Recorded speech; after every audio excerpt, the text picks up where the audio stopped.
২৪-এর অভ্যুত্থানে বাংলাদেশের ফ্যাসিস্ট বিরোধী জনতা আমরা রাজপথে নেমে বুক পেতে দিয়ে রক্ত দিয়ে জীবন দিয়ে এই স্বাধীনতাকে পুনরুদ্ধার করার চেষ্টা করেছিলাম, কিন্তু ওই শকুনদের নজর আমরা এড়াতে পারিনি।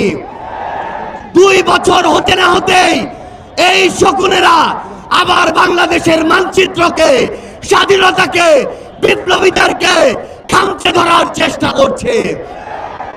করছে এক ওসমান হাদিকে আক্রমণ করে রক্ত ঝরিয়ে জীবন নিয়ে তারা বাংলাদেশের মানচিত্রকে, স্বাধীনতাকে আবার কুক্ষিগত করার চেষ্টা করবে।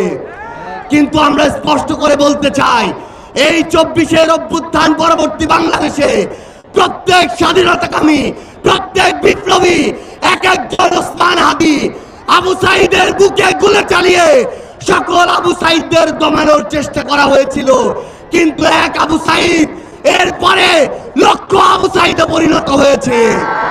একইভাবে আগামীতে এক ওসমান হাদি লক্ষ ওসমান হাদিতে পরিণত হবে।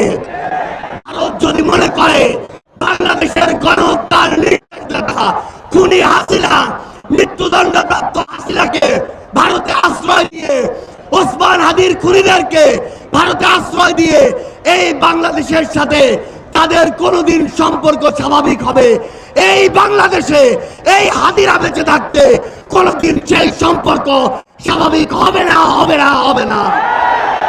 আমরা সর্বশেষ স্পষ্ট করে একটা কথা বলতে চাই, বাংলাদেশে থাকা ভারতীয় হাই কমিশন যদি বাংলাদেশের মানুষের আকাঙ্ক্ষা, চাওয়া পাওয়া, স্পিরিট ওই ভারতের কাছে তুলে ধরতে না পারে, তাহলে এই কমিশনের ওই মানুষদের, ওই বিল্ডিং গুলোর এই বাংলাদেশে থাকার কোনো অধিকার নেই।